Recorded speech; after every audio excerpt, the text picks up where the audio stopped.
Hello, everyone. Welcome to Conversations. I'm Kamaljeet, your host, and this podcast is brought to you by Inner Expansive Horizons. For those who are here for the first time, Conversations are an attempt to learn about self empowerment and ways to anchor oneself from within, and learning from stories, experiences, and professional knowledge of others. If you have watched our videos and found them useful before, please do like and subscribe to my channel so these messages empower a wider audience. Our guest today is Anshul Bafna, who is a renowned business psychologist, spiritual coach, and a mystic.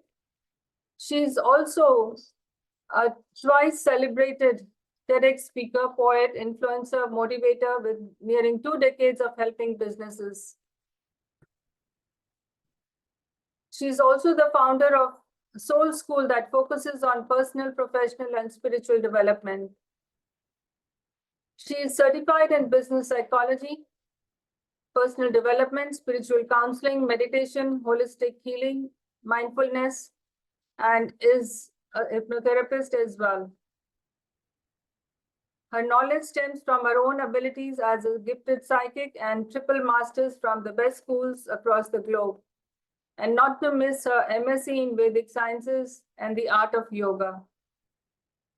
Her deep understanding of the Vedic system, including Upanishads, Puranas, Shastras, ancient Indian wealth of profound knowledge that are believed to be divine revelations, are put to their best use with modern life and business. So, this unique blend of study and experience gives her the ability to truly make a positive difference in the lives of people across the world. Seeing imbalance of lifestyles of individuals and distress in the world today, let's learn how Anshul can support us all. So hi Anshul, thank you for being here. It was nice meeting you the other day and talking about the spiritual work that you are doing, actually transforming the world. Thank you. Thank you for having me. Namaskar, you and everyone who's listening. And so, I have shared a little bit in your introduction about the work you're doing, your background, but it'll be nice to hear from you what exactly, you do and what has been your journey towards this, where you started and where are you heading for?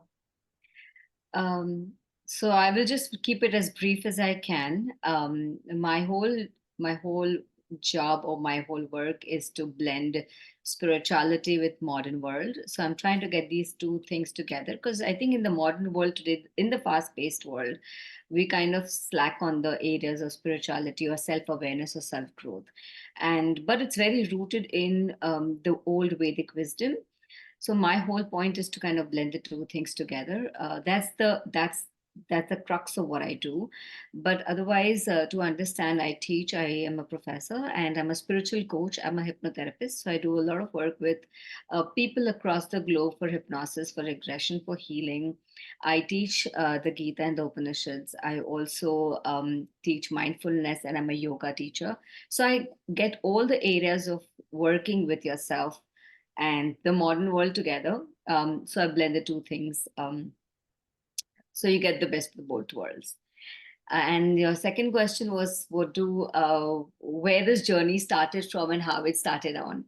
It's a very interesting thing. I always tell this whenever I do like an interview or a podcast. It's so interesting because I began when I was 11 odd years old. And it started then. I think it started before that, but I realized when I was around 11 that something's going on, something's different. And I felt very different in my body, mind, and I functioned differently. I thought differently. Uh, to all my peers and my friends, and I saw life very differently, in a different light, in terms of I could see that the world was kind of coming together as a union, as one. um, so it felt very interesting at that time, and I started my healing journey too when I was 12. So I will never forget this. I was with a family doctor, and he himself had an accident, and I ended up doing a lot of healing for him at the age of 12, 13, and not knowing what I was doing. So That was the most interesting part. I wasn't really sure of what I was doing, but it was coming through me, and that's why I say I think I'm very blessed with the gift of healing. Post that, of course, I educated myself. I got 4 masters. I was working. I'm teaching. I got myself certified in many other modalities of healing, and then I continued. Now I have a place called as TatTavmAsi, which looks at spiritual development and personal development with all the other work to grow yourself as an individual spiritually and emotionally. Yeah, that's lovely to know. What inspired you to become a monk? And then, of course, you're a professor as well. Um, Life happened. So, like I said, in a very young age, I knew I wasn't fitting in. I always call myself I was the orange of the black sheep. So I always feel that I was very not functioning in the way that a typical Indian family would want to, function. Um, and I thought my life meant for something else. I really always thought that my life was meant for people, and so that kind of triggered me out at a very very young age. After that, I think a lot of incidences in my life that happened in terms of I've lost a lot of people due to death, due to other circumstances, and that just triggered a lot of things in me which said that there is more to life than just being. And that's one of the major reasons why I said I wanted to take up monkhood was that. Also, I totally wanted to dedicate my life to this. And while I was doing regressions, and they happened in my meditation when I saw my past lives, I have been monk as a monk or a sannyasi in many of my lifetimes before, and it just felt right. I mean, I really didn't choose it; it chose me, if that makes sense. Yeah, what is it like, being a woman and being a monk at the same time in today's world? How do you perceive that, and what do you feel? Like I know there are a few. I don't know anybody, but I know I read about them. But how do you feel about it? I really don't feel it much different, but it's all in the mind at the end of the day. But yes, when you have to deal with the society, it does not fit well with a lot of people. But again, that's their perspective on it. Um, it does take a lot of sacrifice in terms of family and other things that you have to put on hold, or maybe just let it take a back seat, hopefully for never for another life. Um, but other than that, in family, it doesn't really matter because very specifically I call it as a monk and in modern life. So you're kind of blending in and you're not attached to things. You're kind of feeling completely, you let go of those things. You've become detached to your everyday life while you're being in that life. um, for me it feels great. I don't really feel the pull of either worlds. Yeah, that's good to know.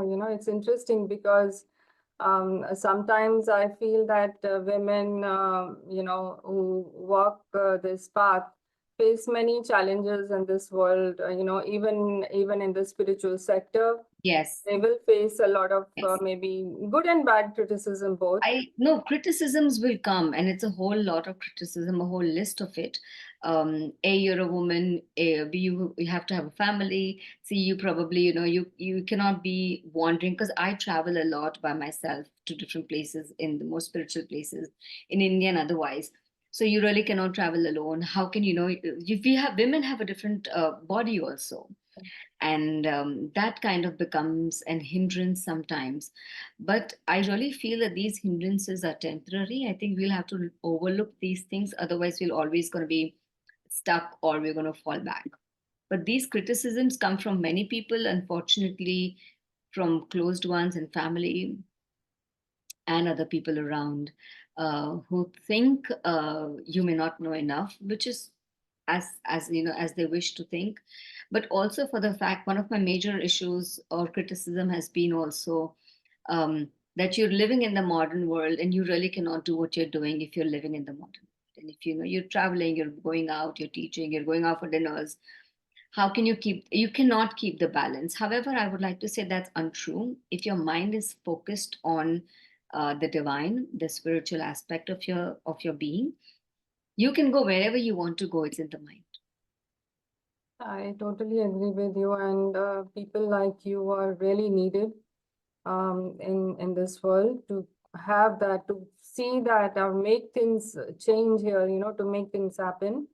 We are looking towards a peaceful and a transformed world. Down the few years. I don't know if I'll be there to witness that, You'll but come I'm back sure. probably. Yeah, you all will be. I mean, you're doing a great job. Thank you.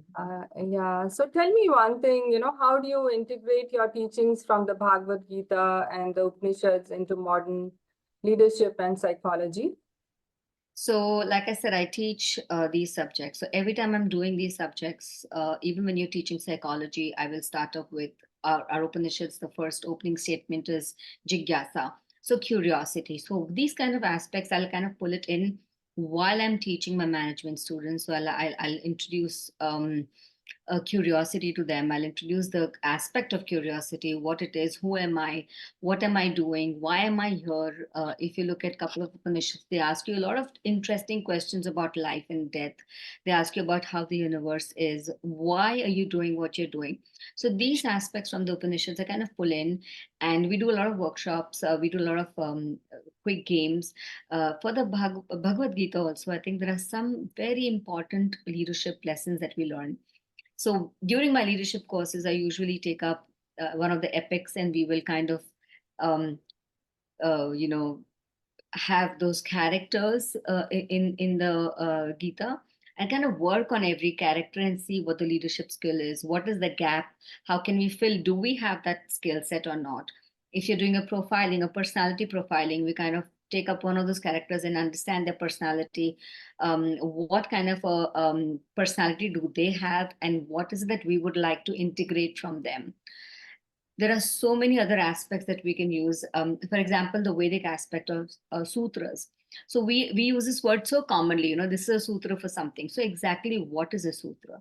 Can we create management sutras? Can we create leadership sutras? Sutras is basically like a thread that holds on two things together, and it cannot have anything excess or less. It's created in a way that is a principle. It cannot be, it will be so perfect that when you use the principle you get a result. So can we create those kind of sutras? Then we have debates is very much a Vedic concept. When we say vad vivad shastra, so it's about conversations, and the whole point of debates is, in today's world, when we look at the Western education system, or even Indian education system for a matter of fact, because it is kind of inspired from the Western world, we look at debates as arguments. But however, if you look at the Indian Vedic aspect of teaching, taking that in as debate is Vad Vivad Shastra. It's about uh, two people coming together and arguing or discussing a particular point. And in that debate, there are certain ethical code of conducts. You've got to prove your point. So in a debate, even if you're much senior, if somebody's a much junior person, if they've got a valid point, they've got to prove themselves, and then there's a good way of actually winning the debate. And that is not there in the Western world. And then other thing that I'm kind of working on is getting workspace spirituality. A lot of these management schools and organizations now are looking at, they were looking at EQs, so emotional quotient and intelligence quotient. I remember 20 years back, Yeah. intelligence quotient was a huge thing, right? Yeah. So later they went on to emotional quotient. Like, you have to look at how emotionally balanced or intelligence, or if you can use your emotions to deal well in a team. Now, at least for the love of God, thank God that they are looking at SQ, which is spiritual quotient in an organization, in an individual when they want to join. So, are you balanced? Are you centered? Are you looking at the organization as a whole? Are you being non self centric? Are you self aware? Now, these are the aspects that are coming in. So, spiritual quotient um, from moving from intelligence to emotional to spiritual to mainstream management, and then bringing all of that together through the teaching of scriptures, Gita, Upanishads, blending in together. I think that's how we are kind of taking up a lot of courses. Yeah, I believe that there is so much in workspaces. We are talking about, I think now even in India, Yeah, but in the Western world, definitely we are talking about diversity, inclusion, anti-racism factors. There are right. programs and trainings in this.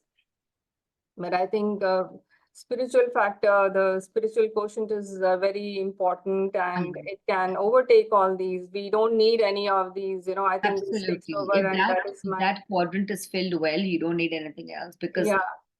that will give you enough of all of it.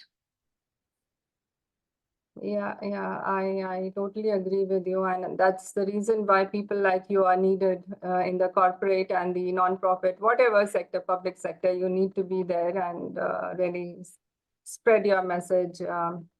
So, how do you define inner resilience and why is it important in today's fast-paced world? Because, like I said, everything seems to be chaotic. Every day is a rushed moment.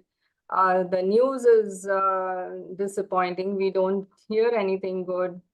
And peace, of course, we all know what is happening in the world all over, Where do we find peace?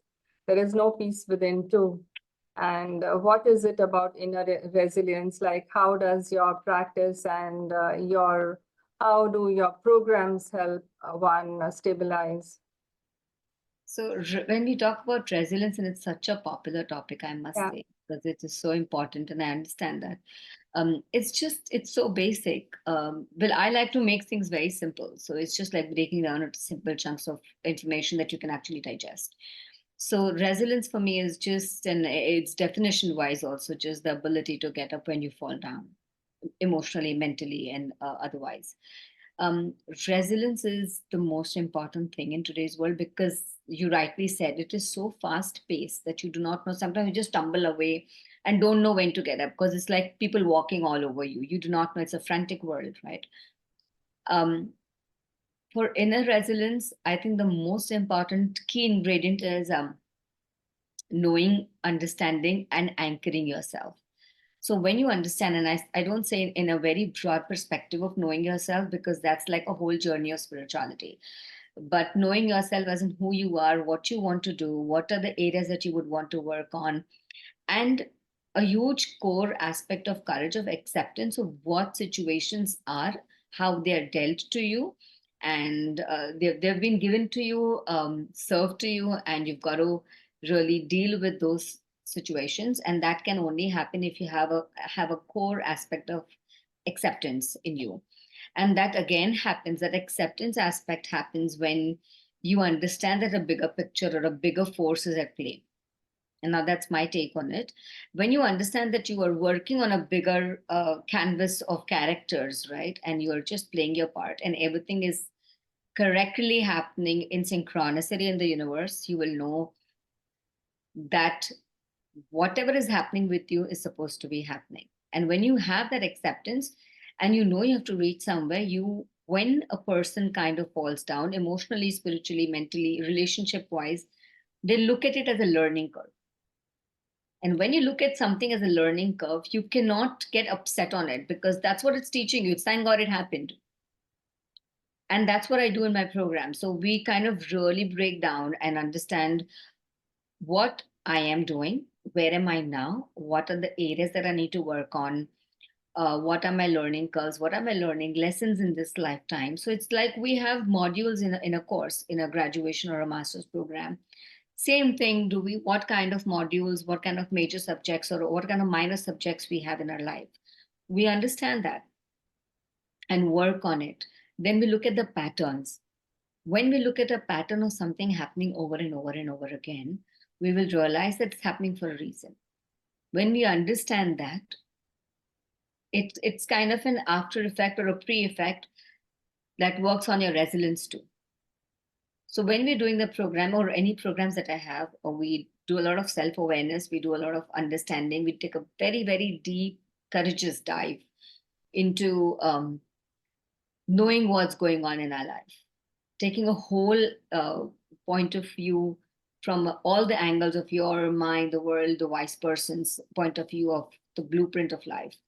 And then trying to see what areas can I improve on through mindfulness, through being very mindful about situations, because then you got to be present. It's very easy to say be present in the moment, and nobody teaches us how. Yeah. You ask, you've said a word, how can we get peace? Everybody says be at peace, but how? Be happy, very good, but how? We always use these words saying, stay happy, be positive, be at peace with yourself, love yourself, wonderful aspects, but how do we do that? Yeah, exactly. So that brings me to my next question too. Like, what kind of practices or techniques you teach? How to grow from wherever you are. In fact, all leads to inner resilience, Correct. peace, happiness within. So, what kind of techniques would you use? I use a mix of techniques, so there's not just one technique that I would probably teach or use on people or clients who come. We use a mix of hypnotherapy. We use a mix of neurolinguistic programming, which is basically reprogramming your mind and body to get what you want. Affirmations are a part of hypnosis and NLP work. There is a lot of therapy work, CBT, which is cognitive behavioral therapy work that we use. We use Reiki, pranic, energy healing. We use chakra healing. We use meditation. We use basic scientific understanding of the mind. So, kind of a mixed work that we have in the programs. We don't really use just one, it's a mix of all of it so that you get the best of all the therapy work that we have. I use mixed techniques. Yeah. And so tell me, like about hypnotherapy, for instance, this is what I've heard that if you are using hypnotherapy for healing practices, it affects the karmic pattern. It might affect your karma because you are trying to control the mind of the other person. What do you say to that? uh, I would like to say two things about it. First is when a person decides to be a therapist or a guide, it's a job description that a person picks up. So you should be ready to pick up some karmic baggages and then should know how to clear it out. Mhm. A lot of people are are getting trained as hypnotherapists, which is great. They're able to help and use and heal people, but they do not know how to release the karmic baggage. So that is something that they should be able to do it. Then it should not affect the person as much. Second aspect to it is that I already have a karmic baggage, and my karma will be removed when I kind of practice my sessions or give healing or give healing or therapy to somebody else. That's my releasing of the karma. And the third aspect of that is when you do something like Krishna says in the Gita, it's about karma yoga. When you do your karma completely surrender to the divine, to God, he's the one who's doing it. He's the one who's seeing through, and it's only happening through you. So you are not responsible neither for the action or neither for the fruit or the consequence. So when you do something completely detached from that situation, you are not getting, so basically you're not getting charged for it. You're not your credit card, not your supplies, you're not getting charged. That's really interesting. It's something new that I have learned as well again. So about when you are doing a past life regression, what happens to the people? Do they go in trance and or are they aware of themselves? Or are there any, I've also heard, I heard in some video, like there are souls from the subtle world that they are supporting the person who is the therapist, and they are around the therapist to support that the person who needs healing or the therapy as well. Yeah. And but again, it could imbalance the karmic pattern of the person who needs the healing or has gone for the therapy. True. When you are doing a therapy work, there are many things involved. So it's not, I always say it's a multi-layered cake. It's not just one that you're doing a therapy and you're out. There are a lot of subtle energies involved. There can be entities that are stuck to the person already who is coming to you. Then, of course, you're asking for divine elements to help you, earth, fire, water. All of these elements are helping you. The universe is helping you to actually um, get the person healed in a better way. Um, Certain entities are there around you which are not the elements, but they're entities who help you as an individual. So it can be can be your guide or somebody else or your masters who help you out. But masters, when they help you, they're actually giving you a better karmic aspect so that you can actually move forward from your karmic baggage. In terms of trance, what really happens and how it happens, there are people kind of confuse hypnotherapy with in a Hindi word, if I may use, it's called Vashikaran. It's the Eastern way of hypnosis. They call it the Eastern way. It happens in the Western world too. It's basically taking somebody's mind in their control and making them do what you want to do. So you might have heard or seen this on television or internet, or a lot of people might have seen it. Is when you say, "Okay, act like a monkey," and the person starts acting like a monkey, or act like a dog, or bark like a dog, and you start barking like a dog. But that's completely taking your control over your mind. But that is not a part of clinical um, healing hypnotherapy. Okay. So when we do a clinical way of hypnosis or regression or past life regression, the one that we practice for healing and helping people, is you as an individual who is as a person who's going into therapy will have complete control of your thought process. Although you'll be in a trance, you will completely, it's not like being knocked out. You will know what's happening. Sometimes some people go completely in trance and they do not know anything that's happening around. But if they are very susceptible to it, if they're very open to it, but people who are not as open, who have their guards up, who have a lot of thought process, who have control issues, may not completely go into a trance where they don't understand what is happening around. But in a hypnosis session, we are taking you in a space where we are breaking the barrier of your conscious memory to your subconscious state, where you're able to put your, basically you're putting your hand in your subconscious state and kind of trying to find in your big bag lot of stuff. It's where you can actually put your hand in and you're seeing things. You can very well decide to tell me or tell the guide or the therapist what you see. You can decide to not to tell the person what you see, and you can decide to get off the therapy whenever you want if it's too uncomfortable for you. You can also decide, the therapist or the guide can tell you, if it's becoming too uncomfortable, we can look at the whole situation as a third person's perspective and not really be in it. So that is the way clinical hypnosis works. It's a little different from the Eastern. A lot of people do have that misconception or the myth about how clinical works than Eastern way.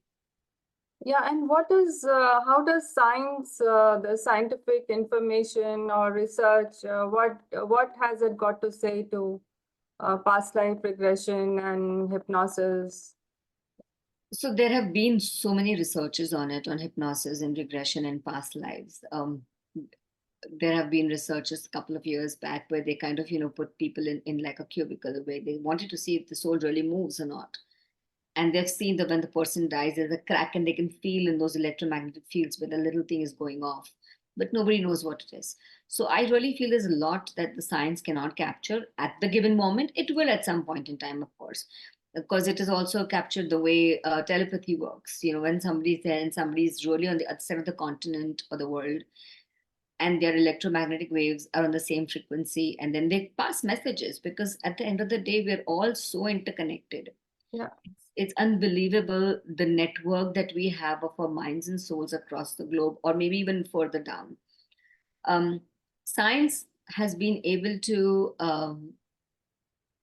probably, and I'm taking the privilege to say this, pardon me if if I'm not right for many people, um, we've got results that might or may not be able up not might or may not be proven. Some say it's a placebo effect, some say it's something else, but we've gotten results. I've worked with people with slip discs. I've worked with people with throat issues. I've worked with people with fibroids and emotional stresses and a lot of entities attached. So they have worked. Some say it's a mind game, but for people who are actually working, we know there's a lot of energy that's going in it. And science has been ever since wanting to dig deep and research about it. There has not been one single report which says yes, 100% this works and this is what it is. And I don't think science will be able to ever kind of stamp it out and say that this works. From the West, quite some time back, Dolores Cannon had done a lot of work, and she's written so many books. Yeah. So I'm not sure if scientists are looking into that from any. It's like it's like I always say it's like an apple. You cannot and science is also like that. You've got to experience it too. That's why we call it experiments. But then you've got to really taste it and experience it and feel it on you to believe it. And you cannot do a mass result. Scientific results are usually when one result is there, you do it 25 other times, the same exact result will come. And spirituality just does not go along like that. You give it same input, some other output will be there every time. So that is one of the major, I think, tips that scientific studies and spiritual studies will have, because spiritual studies is about you as an individual, the work, and then the output, depending on a lot of packages or a lot of issues, a lot of karmic debts, a lot of wisdom that you already have. And science is 2 plus 2 is 4. And I think spirituality and the world that we're talking about is 2 plus 2 can be 22, 28, 44. Yeah, I'm looking forward to a time when everything, unites with the spiritual ways of thinking and, the ancient knowledge that has come from somewhere. We don't know. They But say, Ved is not really written, or, it is come. it has come. Yes. Come. So it's a very divine information that's come, and it's not being told or anything, and that's why we had um, for so many times we've just been hearing it through and through and through, and then been studying it. It's not written in somewhere. Yeah. That's one of the reasons. Yes, you have given so many talks on TEDx, and you go to various universities and present to students there, and you are teaching them. How has that experience been? Like, what has been the feedback from the students and your colleagues there? Oh, I've had an amazing ball time doing the talks and the sessions, because um, a lot of my sessions, any which way, start with a lot of curiosity. I like to confuse people before, because then only when you're confused, only when you're too entangled, can you detangle things. So I've had a very great feedback until date. A lot of curiosity has been fed. A lot of information, a lot of conversations have been had across sectors. So we start off with spirituality and then blend spirituality in work, in spaces, in relationships, in cooking, in meditation, of course. But when you start off with this topic, it goes everywhere. And I've realized, and people have realized, and the students, and my students have been so lovely. I teach management, right? So I teach MBA students, and every time we have this conversation, we'll always have a meditation session in a class. We'll always have a sound bath in a class, which is called Nada Dhyana. And it's such a profound change on my students, that they kind of thought processes become clearer. They've I've been told that your my thinking patterns have become clearer. I've been told that I'm able to kind of see things from a third person's perspective and make better decisions for myself and my life.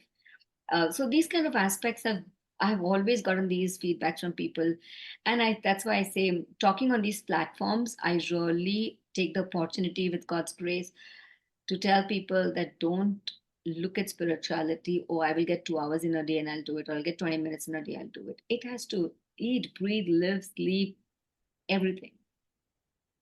So That's the whole point. And I've had an amazing time on all platforms across the world. And everybody has been so curious. It's an unknown, right? So when you don't know something, or when you're trying to find something, the searching is extremely interesting. I also know that you, of course, you train individuals and people in groups, and also you train corporates. So, what has been your feedback in the work environment or in their maybe growth in the organization, or what? How do they? What was the feedback that you have received from them? So I've done quite a few number of corporate workshops, specifically looking at leadership, looking at blueprinting of leadership, looking at self-development, mindfulness workshops, also communication and personality with spirituality. I've had a great feedback. It has taken time for me to crack that, because when I began this whole aspect of trying to blend the spirituality aspect in workplace, I had a shut door from many people. So they were not okay with it. They were like, the spirituality stuff is outside the office doors. To only when to realize, and when we brought attention to how people needed to change as an individual, how they wanted to see the person, the relationship within the organization change, that is when it took us at least 3 4 years to crack that, to let ourselves inside that particular area of corporate world. The results and the feedback has been great because people have shifted their way of thinking towards each other and themselves. They've become more people centric. They've become more visionary, because when we look at chakra system, when we look at our third eye, and that's something I'm working on right now, is chakra system and organization. Um, so we have to look at where you are on your chakra system. So if you know that there are seven main chakras that we work on, where are you right now? Where do you want to grow? And these kind of clear ideas of where, how, where, what, and what do you need to do as an individual to grow, not just do a team leading assignment or an assessment, or not just take up a course. What is it that you're doing individually to grow as a person and as a work colleague? That has given a lot of good feedback, mid-level and senior level management too, because I think people are people at the end of the day. They're working, yes, they're employees, yes, they're working for an organization, yes, but if they are not content, happy, acceptant, courageous, loving, ethical, have the value systems in place, and if they do not know that they are a part of the bigger picture, they're going to work only for themselves. And when you work only for yourself, you cannot go that far. If you want to go fast, you go alone. If you want to go far, we go together. Yeah, I agree with you. So tell me one thing, I know of some psychics that they have been working with, the businesses or the corporate world or certain offices, like small businesses, and then they look at the energy of the space, and they will give directions, and things happen, but these people are psychics. Yeah. They could be channelers, mediums, or psychics, and they do, and they talk about it. Yeah. How are you different from them? Like, you are a mystic. I know that you practice through the ancient literature, Vedas, and there is a different spiritual aspect to it. But can you explain it? So, with God's grace, He's blessed me with the psychic abilities. I'm a clairvoyant. So I do see energies. And even when you're looking at just spiritual energy, when you kind of grow as a spiritual person and your energies are much higher, you're able to sense the place. And again, it's like an apple, you've got to eat it to feel it or to taste it. So when you're in a space, the kind of work that I do, like I said, it's a blend of things that I'm blessed with the psychic energies myself. So when you enter a place, you are chanting things, or you're just anchored in yourself, in the divine, and that wise voice in your mind, in your gut, will tell you a lot of things. It will tell you if the place is okay. It will, and when you talk about directions, it's more like vastu. It's about about the energy of the place, and it's talking about the north, south, east, west, and where what do you place, and that's scientific again. That's a part of how geographically and energetically the place is actually placed, and even that is very much a part of the um, Vedic scriptures. Although I don't practice Vastu or energy healing of the place, but that's also being taught in one of the Vedic aspects. So all your stuff, like 16 skill sets, astrology, people talk like that, but it's actually astronomy. It's not really astrology per se. It's about knowledge of the planets. Loosely now we talk it as astrology, as how good or how much money will I have, or where will I go, will I travel, will I get married, etc., etc. But that's astrology. That's really taking down 25 notches of what is being taught in the Vedic um, scriptures. So we do have astronomy, we do have geography, we do have science. When these aspects, and when we are anchored, like for example, if you're meditating every day and if you have a ritual that you're practicing, your energies go very high.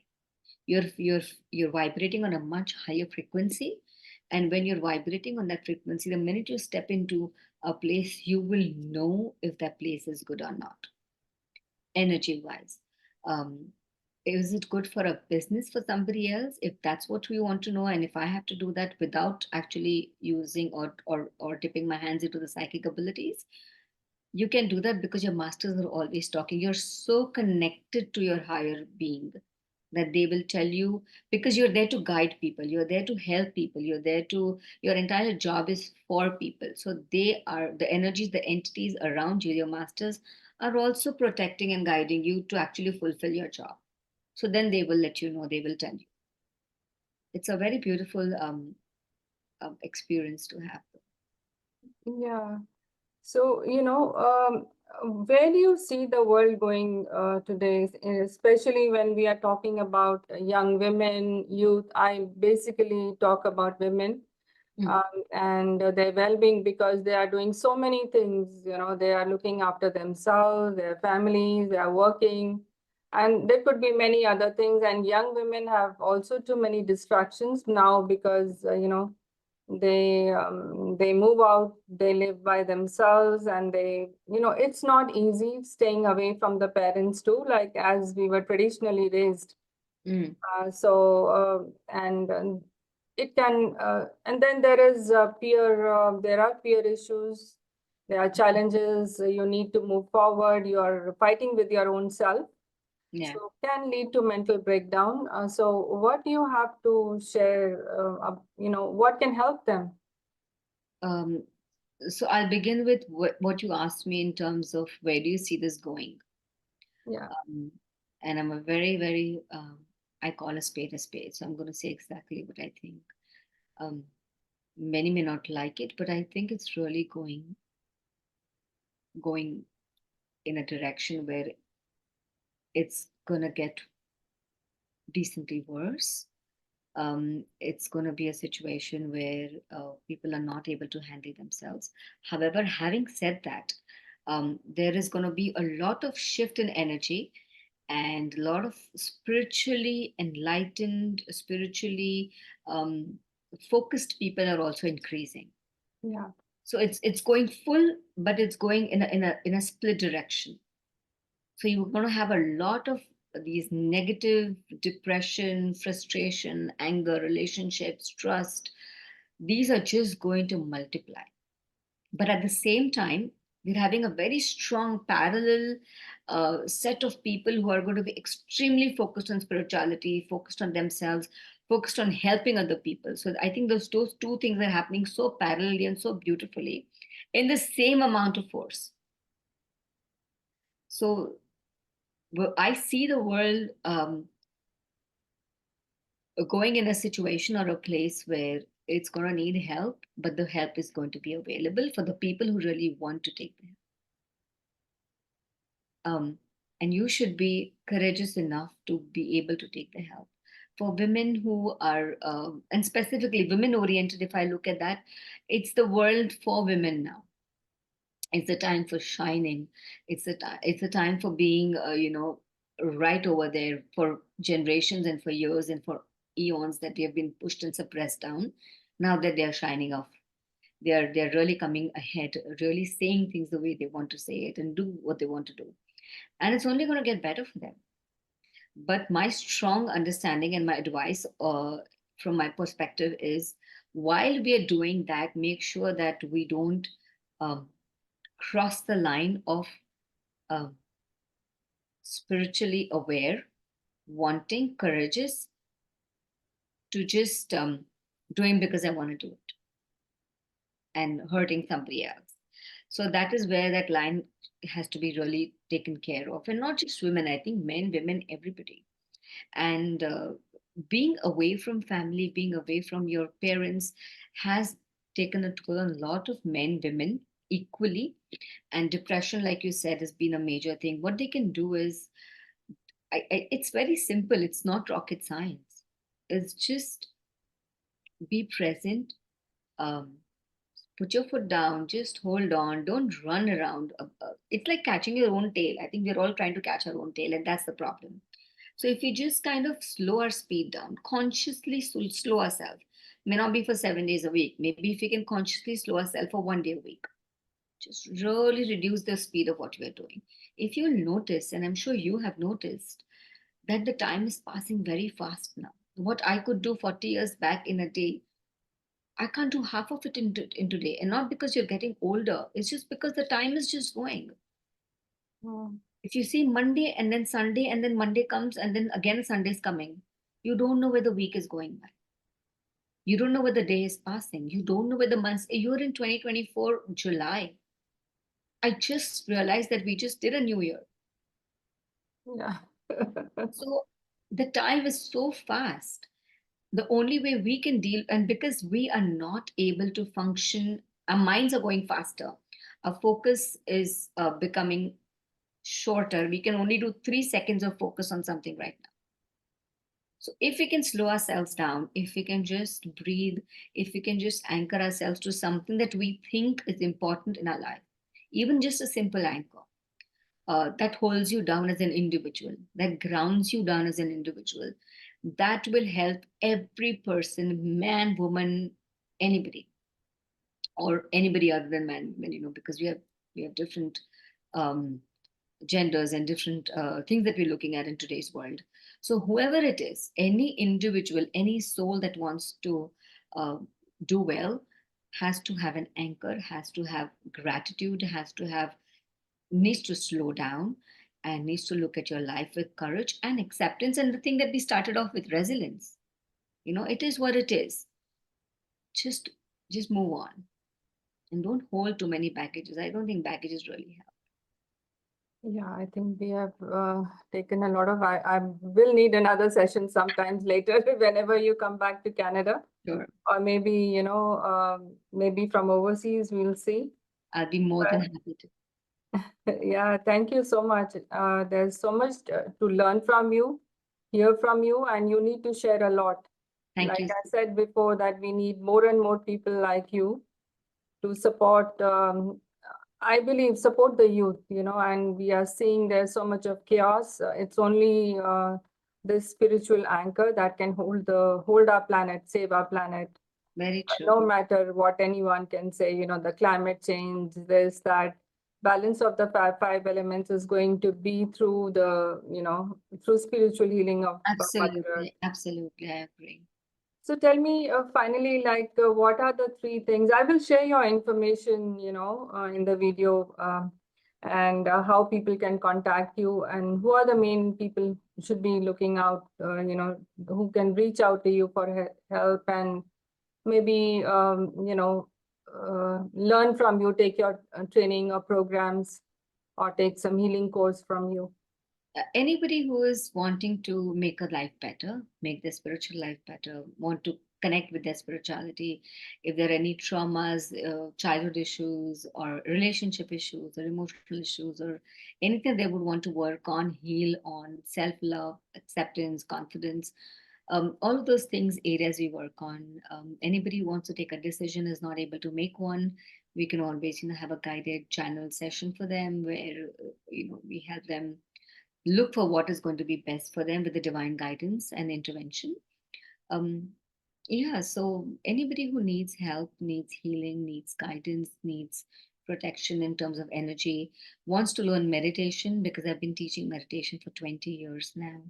Um, Anybody who wants to introduce themselves to the yogic scriptures, so Yoga Sutra or yoga, yoga I like to call it, not yoga, because Yeah. the Western world put everything as an A in after that. So who wants to learn the Bhagavad Gita, or Upanishad, or anybody who wants interested in those areas of spiritual growth, please do write to me, or you will give the details. So I'll be happy. Yes. I'll definitely provide all your details. Thank you. And yeah, and what are the three things, any three things that you would like to give to the viewers, how they can anchor themselves in their own space and begin to review their own life, and take the first step forward? The first thing is courage. um, Without that, spiritual journey is impossible, because it is like opening a can of worms. You cannot do it without it. So build the courage first. And what you can do is, you can, a lot of people say write down, but sometimes writing down, people are lazy. They don't want to do it. Their thoughts come and go. So easy way, I say, even that is for an easier way. Take a mirror and just sit down and talk to yourself. But again, you've got to have courage to really say what you feel without filtering.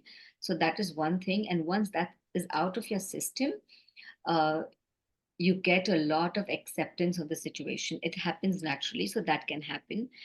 First is courage. Second is a mirror technique that you can use, or you can journal. But journaling again can become a tedious, long process. If you're okay with that, you can do that, or the mirror. Another thing that you can do to anchor yourself is question yourself a lot every day. Why am I doing that? But not in a way that you kind of get depressed about it, but just as a very wise person, why, what, how it's happening, and whatever I'm doing, is it really helping me grow as an individual? And when you do that, you kind of take better decisions, stay more focused, and be on a more ethical um, code of lines of behavior and thinking, whatever your ethical aspects is, that you can do these kind of simple things. And I really feel that mindfully being present in a moment, you can do whatever. You can eat mindfully, you can breathe mindfully, you can sing mindfully, you can you watch Netflix so mindfully. When you're focused, nothing else is happening. You have no idea where the world is going, and you're just focused on your Netflix. You have no clue that somebody's come and done anything around you. That's being mindful. So you can do practice mindfully while you're eating. Don't play on your phone while you're eating. It's simple stuff. Like I began and I told you, I like to keep things so simple. They are like that. I think we just like to complicate things because it sounds fancy. Yeah, yeah. Thank you so much for sharing all this. Tell me one thing again. Yeah. Are you able to provide in-person trainings, or is it or healing, or it can be virtual as well? So a lot of my healing and sessions have become virtual, because I've been working with a lot of people from Canada, UK, Australia, Dubai, Singapore, and they've been all over the place in different time zones. Yeah. So a lot of things are happening on Zoom. In persons happen because I'm in India right now. When I'll be back in Canada, in person can happen then. But a lot of people question me: is Zoom a good way to deal with a hypnosis session?